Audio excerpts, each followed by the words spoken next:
Hello నమస్తే welcome to my channel. Big boss season 9లో ఇక ప్రోమోస్ అయితే వచ్చేసాయి కదండి. సండే అంటే ఫన్ డే అన్న విషయం అందరికీ తెలిసిందే కాబట్టి ఫన్ కాస్త ఎక్కువగా ఉంటుంది. అలాగే దాంతోపాటు ఎమోషనల్గా కూడా ఉంటుంది.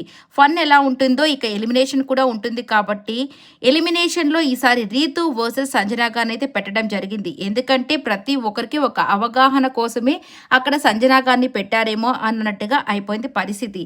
సో సుమన్ శెట్టి గారు లీస్ట్లో ఉన్నారన్న విషయం అందరికీ తెలిసిందే. వీళ్ళిద్దరి మధ్య పెట్టునుంటే మేబీ డిఫరెంట్గా ఉండేది. కానీ సంజనా వర్సెస్ రీతుని పెట్టేసరికి ఎవరు ఎలిమినేట్ అవుతారని ప్రతి ఒక్కరు ఊహిస్తారు. మేబీ సంజనా గారే ఎలిమినేట్ అయిపోతారేమో అని ప్రతి ఒక్కరు అనుకుని ఉంటారు. కానీ బిగ్ ట్విస్ట్ అయితే ఇవ్వబోయి రీతునైతే ఎలిమినేట్ చేశారు. ఇక హౌస్ మొత్తం షాక్ అయితే అయిపోయారు.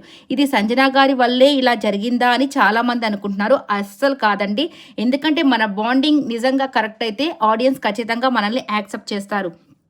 లేదు అంటే ఇది ఓటింగ్ పరంగానే జరిగింది కాబట్టి సంజనా గారిని ఎవరు తప్పుగా అనుకునేదానికైతే అస్సలు వీల్లేదు. కానీ హౌస్ మేట్స్ కొంతమంది ఉంటారు కదా, ఈ సంజనా వల్లే వెళ్ళిపోయింది అనే వాళ్ళకి మాత్రం మనం ఏమీ చెప్పలేము. బట్ ఆమె జెన్యూన్గానే ఆమె పాయింట్స్ ఆమె చెప్పింది. ఎవరు యాక్సెప్ట్ చేశారు, ఎవరు యాక్సెప్ట్ చేయలేదు అనేది ఇక ప్రజలకే వదిలేశారు. ఇక ఈ వీడియో మీకు నచ్చినట్టయితే లైక్ చేయండి, షేర్